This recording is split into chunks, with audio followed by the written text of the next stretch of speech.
અહીં જે ગ્રામ સભા છે તેમાં લખાયું છે સ્પેશિયલ ગ્રામ સભા. હું ત્યારે વાત કરતો હતો ત્યારે સાહેબ મને કહેતા હતા આપણા સેક્રેટરી સાહેબ કે એ મોટી ગ્રામ સભા બાકી છે, પણ ग्राम सभा कभी नानी मोटी होती नहीं. हमारे यहाँ दो प्रकार के कायदे चलाए जाते हैं. एक कायदा जो है वो संविधान का है और दूसरा जो कायदा है ये स्थानीय प्रशासन का. यहाँ भी ग्राम सभा दो प्रकार की होती है. एक छोटी ग्राम सभा होती है, एक बड़ी ग्राम सभा होती है. अब मैं आज तक मुझे समझ में नहीं आया कि संविधान में छोटी ग्राम सभा और बड़ी ग्राम सभा का मतलब कैसे बाइफरकेट किया. ग्राम सभा मतलब ग्राम सभा होती, पर यहाँ पर आप देखेंगे तो यहाँ कोई भी डिपार्टमेंट का अधिकारी आपको नजर नहीं आता.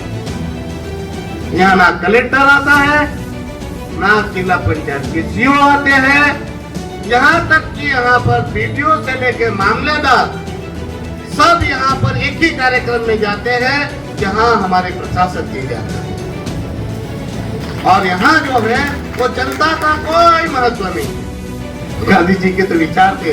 गांधी जी का मानना था कि स्वतंत्रता का मतलब भारत के लोगों की आजादी होनी चाहिए, न कि उन लोगों की जो उन पर शासन करते. लोगों का शासन होना चाहिए, ना कि उन ब्यूरोक्रेट्सों का जो उन पे गवर्न करते हैं या राज करते हैं. पर यहाँ तो हमारे लोगों की आजादी नहीं है. यहाँ तो अधिकारी द्वारा हमारे पे शासन चलाया जाता है, हम पे नए नए रूल्स लाके थोप दिए जाते हैं. गांधी जी का तो मानना था जो हम सब के लिए बहुत ही नेक था और वो विचार था पंचायतों के पास सभी अधिकार होने चाहिए और यही कल्पना थी पंचायती राज. पर हमारी पंचायतों के पास कोई पावर्स नहीं है. हमारे 8 साल से हमारी ग्राम पंचायतों को 1 रुपए का फंड नहीं मिलता. जिला पंचायत हो या नगर पालिका हो, हमारे अध्यक्ष को तो सिर्फ गठपुतली बनाकर बिठा दिया गया. एमपी होता है वो सर्वोच्च नागरिक है दमनदीव का, उसका प्रोटोकॉल सबसे ऊपर होता है और वो होता है तो वही मुख्य अतिथि होता है, उसका ही सम्मान पहले होता है. सर का आभार. कभी मैंने सर को इसलिए बोला अतिथि देवो भव, मतलब अतिथि जो होता है वो भगवान तुल्य होता है. इसलिए मैंने सर को बोला था कि नहीं आपका प्रोटोकॉल के साथ आप मत चलिए, क्योंकि हमारे लिए आप अतिथि है और आप हमारे प्रदेश के लिए हमारे भगवान. पर सभी लोगों को ध्यान देना होगा कि दमनदीव का सांसद जो है अब बदल गया है और वो प्रोटोकॉल पहले आप लोग नहीं देते थे, मगर अब प्रोटोकॉल तो हम लोग छीन के लेंगे. और प्रोटोकॉल का ख्याल रखिए, ये सांसद जो है वो वेश पटेल नहीं है, ये दमनदीव की लोगों की चुनी हुई उम्मीद है और आशाएं और अपेक्षाएं है. उमेश पटेल नहीं बोल रहा है, ये सांसद बोल रहा है जो इन लोगों की आवाज होती है. और ये जो प्रोटोकॉल है वो मेरा नहीं है, जनता का.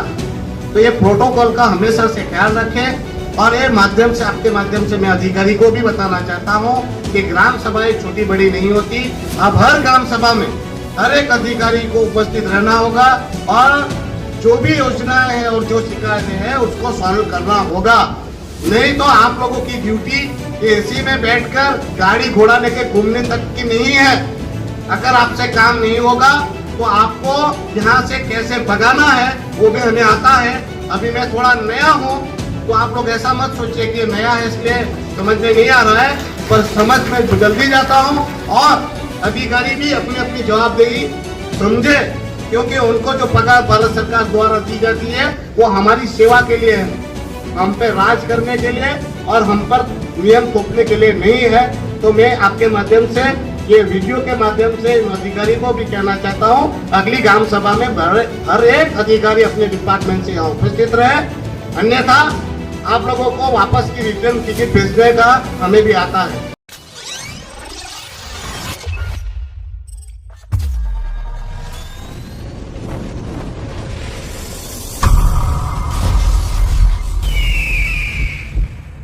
વીર સપૂતો में હું કોટી કોટી વંદન કરું છું, નમન કરું છું અને એમના જન્મોત્સવની આપ સૌને શુભકામનાઓ પાઠવું છું.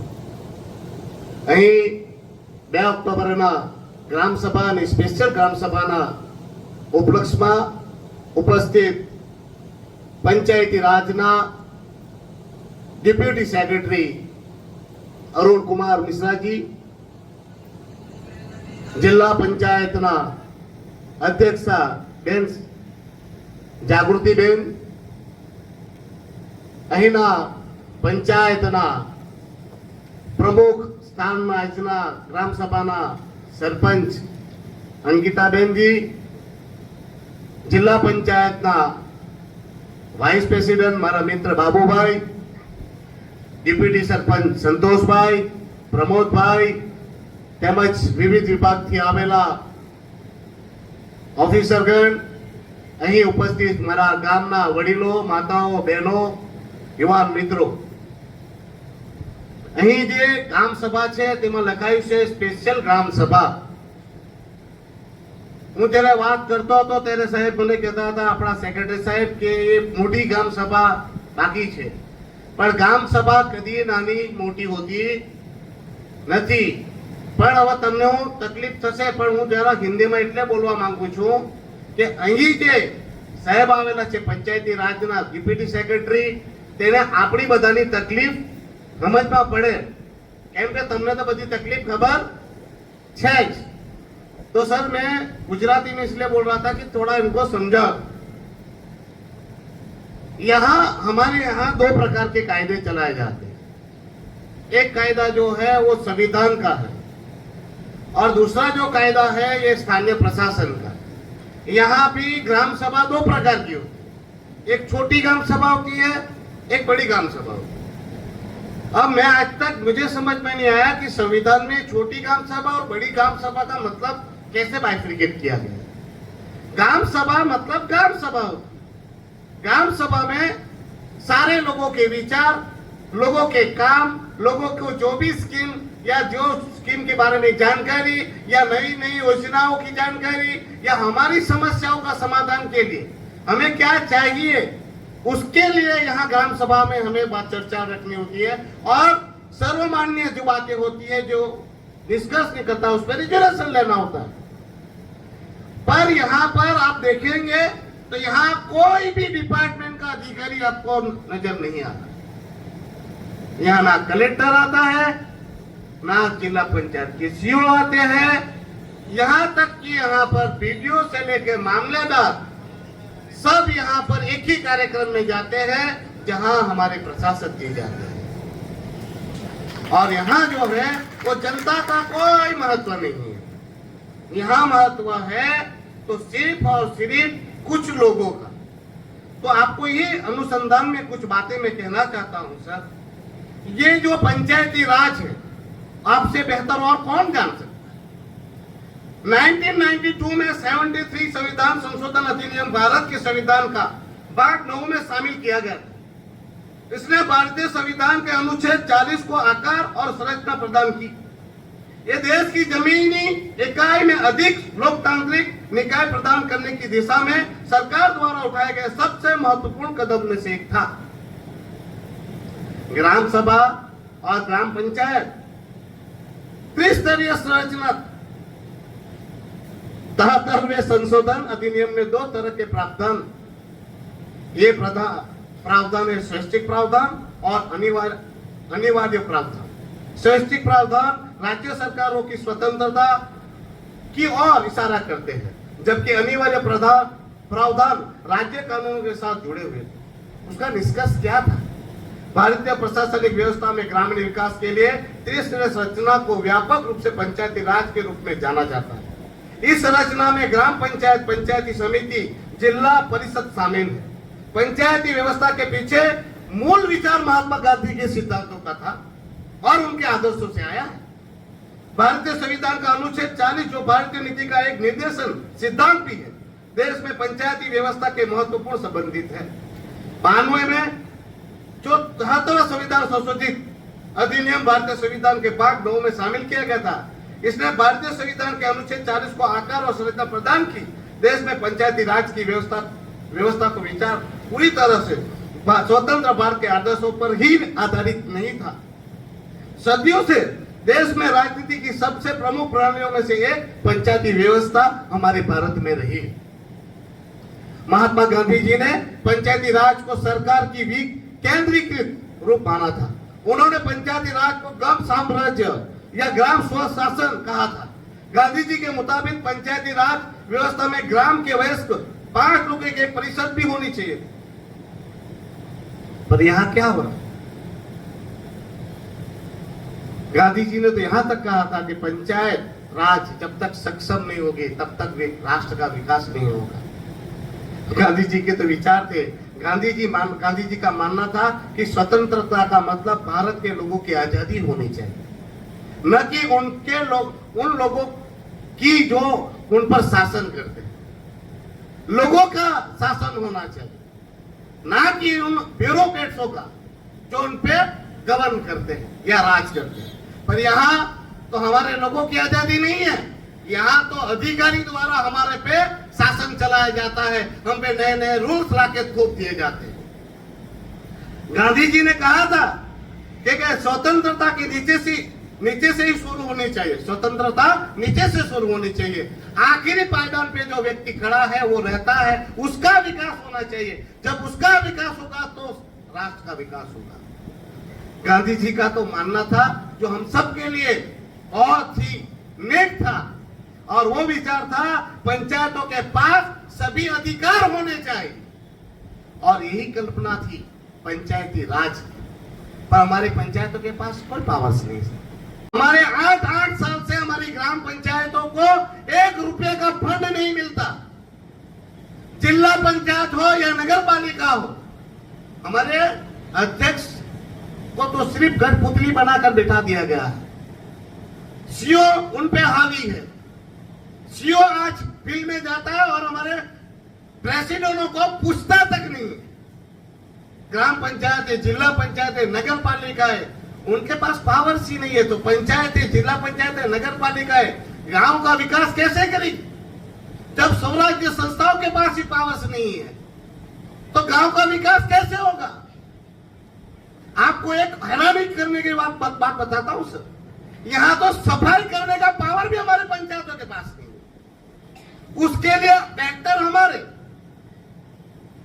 हथियार हमारे, और एजेंसी को दिया गया है पावर काम। और उसके लिए हमारे यहाँ जब ग्राम पंचायत में हम जब टैक्स भरने आते हैं तो 2 चेक बनाना पड़ते हैं। एक टैक्स होता है ग्राम पंचायत के लिए और एक टैक्स बनाना पड़ता है वो एजेंसी के लिए। अगर पंचायत आपके पास सफाई का भी काम नहीं रहेगा तो पंचायत करेगी क्या? सिर्फ ये कार्यक्रम फंड देना नहीं है। सफाई का काम का जो फंड आता है वो भी आप एजेंसी को दिला देते हैं, वो भी डायरेक्ट टू डायरेक्ट। तो पंचायत किस काम की? यहां पर सर कागजी और दिखावे की कामगिरी यहां पर हो रही है। आपने कहा था कि ग्राम सभा का मतलब होना चाहिए लोगों की भागीदारी, लोगों की उसमें इन्वॉल्वमेंट। यहां आपको देख रहे हैं तो बेचारे वो लोग, वो गरीब, वो मजबूर लोग जिनके काम धंधे लोगों के छीने हुए। विकास किसको कहते हैं? क्या कंक्रीट का जंगल बना देने से विकास हो जाएगा? हमने बीचेस बनाए, बहुत अच्छे बीचेस बनाए, लैंडमार्क है हमारा। पर सर बीचेस का क्या फायदा जब हमारे घर में गरीबों का घर का चूल्हा बंद हो जाए? जब बीचेस नहीं थे तो हमारे यहाँ कम से कम 300 से 400 लोगों के परिवार नपता था। 400 लोगों का ही नहीं, उसके साथ साथ 3 से 4 हजार लोगों का धंधा चलता था। आज बीच बना तो रोजगार बढ़ना चाहिए था। तो आज क्या हो रहा है? सारे लारी गल्ले दुकान सबको तोड़ ताड़ कर उनके काम धंधे को बंद कर दिया गया। विकास की परिभाषा क्या है? विकास का मतलब ही यही है कि वो गरीब आदमी, मजबूर आदमी, उनको काम मिले, धंधा मिले, रोजगार मिले। मगर यहां पर उल्टी गंगा बह रही। यहां लोग बैठे हैं, सर ये ग्राम सभा ही है, उसका रेजोल्यूशन पास होना चाहिए। मैं 2-4 रेजोल्यूशन कहने लिए आया हूं और वो रेजोल्यूशन आज की सभा में पारित किया जाए। यहाँ जो बीच है जमपोर बीच, उस पर जितने भी लोग सालों से काम करते, या काम धंधा चलाते लारी गल्ला दुकान, उनको स्टॉल दिए जाए और उसको सरकारी लाइसेंस दिए जाए। साथ में ही गोवा के तर्ज पे लीकर बेचने का भी लाइसेंस दिया जाए, ताकि इन गरीबों का घर बार दुकान चले। सर, यहाँ टूरिस्ट मोटी दमन में पहले आते ही नहीं थे, टूरिस्ट आते थे नानी दमन में। अगर यहाँ टूरिस्ट आना शुरू हुआ है तो ये हमारे परियारी पंचायत के लोगों की वजह से। उन्होंने बीचेस को साफ किए, उन्होंने डेवलप किया, यहाँ खान पान के लिए उन्होंने व्यवस्था की, लोगों को अपने रुचि के अनुसार टेस्ट स्वाद का उन्होंने भोजन पिरोसा, और तब जाके यहाँ पर लोगों को टूरिज्म को बढ़ाया। तो टूरिज्म बढ़ाया, बीचेस को अगर मान्यता दिलाई, ख्याति दिलाई, तो उसका श्रेय ये हमारे पंचायत के लोगों को जाना चाहिए, जमपोर और परियारी के लोगों को जाना चाहिए। तो मैं सेक्रेटरी साहब से विनती करता हूं कि आज खास करके ये ठहराव लिया जाए कि यहाँ पंचायत में जमपोर बीच ऊपर और इसके आजू बाजू में जो भी काम धंधा चलता है उसको स्टॉल को रेगुलर किया जाए, उनको स्टॉल दिया जाए और उनको सरकारी मापदंड के हिसाब से जो भी लाइसेंस देने हैं उसकी प्रक्रिया की जाए। ठहराव लेवानो के नहीं लेवानो भाई? ठहराव ले लीजिए के नहीं ले लो ने તમે હસ્ય પછી રડીએ પાછા મારા આવી છે એ તો લંડન ને અમે ફર્યા કરે એમ કે છે। अबे और सर, अभी भी हमारे यहाँ आवास योजना की कमी है। गरीबों को जो आवास मिलने चाहिए, वो आवास के लिए जो मापदंड है उसको उसमें भी सुधार करने की जरूरत है और गरीबों को ज्यादा से ज्यादा उसका बेनिफिट मिले। आज हमारी भारत सरकार, हमारे यशस्वी प्रधानमंत्री नरेंद्र भाई मोदी जी का सपना है कि हर एक मजदूर के सर पर छत हो। तो सर, यहाँ हमारे पंचायत, ये परियारी पंचायत है, वो आदिवासी बहुल है, यहाँ गरीब लोगों के पास जमीन नहीं है, तो उनके लिए प्रावधान किया जाए और जब सरकारी जमीन अपडेट कर इन गरीबों को घर दिए जाए। सर, ये दमन दीव पहला प्रदेश है जहाँ मकान तो अच्छे दिए जाते हैं मगर लाख 1.5 लाख रुपया इन गरीबों से मांगा जाता है। अब गरीब के पास लाख 1.5 लाख रुपया नहीं है तो घर उनको नहीं मिलता है। तो सरकार, भारत सरकार से ये भी मेरी मांग है, ये भी रेजुलेशन लिया जाए कि गरीब से 1 रुपया भी न लिया जाए और जरूरतमंदों को घर दिया जाए, ये भी ठहराव लिया जाए। सर, हमारे आदिवासी लोगों की और हमारे दमन दीव में एक और प्रॉब्लम है और इस पंचायत में भी है, हर घर जल, हर घर नल। तो ये नल के माध्यम से हर गरीब के घर या जरूरतमंद के घर पानी मिलना चाहिए। हमारी भारत सरकार कहती है कि हर लोगों को पानी मिल चुका है, मगर वास्तविकता अलग है। मैं आपसे अनुरोध करता हूं कि हमारे यहाँ एक प्रॉब्लम ये भी आई है कि पहले नल लगाए गए थे, पानी मिलता ही नहीं था, पानी आता ही नहीं था। अभी भी ज्यादातर घरों में पानी नहीं आता, मगर बड़े बड़े बिल आ गए। अब बिल नहीं भरा तो मेरे ग्रैंडफादर ने नहीं बिल भरा तो यहाँ के लाइट पानी का कनेक्शन कट हो गया और वो पानी जब तक वो बिल नहीं भरेगा और लाखों का बिल आया, पानी आया ही नहीं। तो मैं ये रिक्वेस्ट करता हूँ कि वो पुराने बिलों को माफ करके ये हमारे जरूरतमंद लोगों को फ्री में पानी पहुंचाया जाए और नए नाम से फिर से उनको कनेक्शन दिया जाए। सर, रोडों की भी हालत आपने देखी होगी। हमारे यहाँ तो वीआईपी आते हैं तो हम लोग एक ही रूट पकड़ते हैं, मसान चौक से निकलकर कांठा विस्तार पकड़ के आ जाते हैं, मगर हमारे गांव की हालत खराब है, गांव के अंदर अंदर रोड भी बहुत खराब है। तो उसके लिए भी विशेष हमारे लिए रोडों का काम आपने अभी कहा, तो इस पर भी ग्राम पंचायतों में जो रोड के काम बाकी है उसके लिए करवाया जाए। सर, बहुत ज्यादा बातें हैं मगर यहाँ सुनने वाला कोई नहीं है, तो इस बार मैं अगली ग्राम सभा के लिए बचा के रखता हूँ। पर आपको मैं यही कहना चाहता हूँ, बिना पंचायतों को सक्षम बनाए, बिना उनको फंड दिए, बिना उनको पावर्स दिए पंचायती राज कभी नहीं आएगा और कभी भी ग्राम विस्तारों का, ग्राम पंचायतों में बसने वाले लोगों का विकास नहीं होगा। अगर इनका विकास नहीं होगा तो राष्ट्र का विकास संभव नहीं है। आपसे अनुरोध है कि पंचायतों के जो संशोधन 73 में पावर्स दिए गए हैं और हमारी जिला पंचायतों को भी जो हेड वाइज 24 हेड हमें मिले हैं, हमें जो पावर्स दिए गए हैं उस पंचायती राज में वो पंचायतों को पावर्स दिए जाए। सर, आपको और एक तकलीफ की बात कहता हूँ, पहले एक चेक पे 2 साइन होते थे। सेक्रेटरी, ग्राम पंचायत का सेक्रेटरी भी साइन करता था, अब तो ये भी साइन नहीं कर सकता।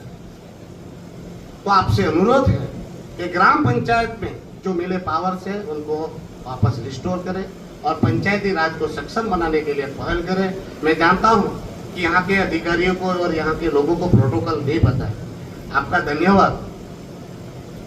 हमारे वीडियो सेक्रेटरी को भी पता नहीं है, पर जो MP होता है वो सर्वोच्च नागरिक है दमन दीव का, उसका प्रोटोकॉल सबसे ऊपर होता है और वो होता है तो वही मुख्य अतिथि होता है, उसका ही सम्मान पहले होता है। सर का आभार। कभी मैंने सर को इसलिए बोला कि अतिथि देवो भव, मतलब अतिथि जो होता है वो भगवान तुल्य होता है, इसलिए मैंने सर को बोला था कि नहीं आपका प्रोटोकॉल के साथ आप मत चलिए, क्योंकि हमारे लिए आप अतिथि है और आप हमारे प्रदेश के लिए हमारे भगवान है। पर सभी लोगों को ध्यान देना होगा कि दमन दीव का सांसद जो है अब बदल गया है और वो प्रोटोकॉल पहले आप लोग नहीं देते थे, मगर अब प्रोटोकॉल तो हम लोग छीन के लेंगे। और प्रोटोकॉल का ख्याल रखिए, ये सांसद जो है वो उमेश पटेल नहीं है, ये दमन दीव की लोगों की चुनी हुई उम्मीद है और आशाएं और अपेक्षाएं है। उमेश पटेल नहीं बोल रहा है, ये सांसद बोल रहा है जो इन लोगों की आवाज होती है। और ये जो प्रोटोकॉल है वो मेरा नहीं है, जनता का है। तो ये प्रोटोकॉल का हमेशा से ख्याल रखें। और ये माध्यम से, आपके माध्यम से मैं अधिकारी को भी बताना चाहता हूं कि ग्राम सभाएं छोटी बड़ी नहीं होती। अब हर ग्राम सभा में हर एक अधिकारी को उपस्थित रहना होगा और जो भी योजनाएं हैं और जो शिकायतें हैं उसको सॉल्व करना होगा। नहीं तो आप लोगों की ड्यूटी एसी में बैठकर गाड़ी घोड़ा लेके घूमने तक की नहीं है। अगर आपसे काम नहीं होगा तो आपको यहाँ से कैसे भगाना है वो भी हमें आता है। अभी मैं थोड़ा नया हूँ, तो आप लोग ऐसा मत सोचिए कि नया है इसलिए समझ में नहीं आ रहा है, पर समझ में जल्दी जाता हूँ। और अधिकारी भी अपनी अपनी जवाबदेही समझे, क्योंकि उनको जो पगार भारत सरकार द्वारा दी जाती है वो हमारी सेवा के लिए है, हम पे राज करने के लिए और हम पर नियम थोपने के लिए नहीं है। तो मैं आपके माध्यम से, ये वीडियो के माध्यम से इन अधिकारी को भी कहना चाहता हूँ, अगली ग्राम सभा में हर एक अधिकारी अपने डिपार्टमेंट से यहाँ उपस्थित रहे, अन्यथा आप लोगों को वापस की रिटर्न टिकट भेजने का हमें भी आता है। बस कुछ नहीं कहना सर, आप आए, आपका वेलकम है, आपका आभार है और आपने प्रोटोकॉल के हिसाब से मुझे जो प्रोटोकॉल दिया है उसके लिए भी आपका आभार है। धन्यवाद।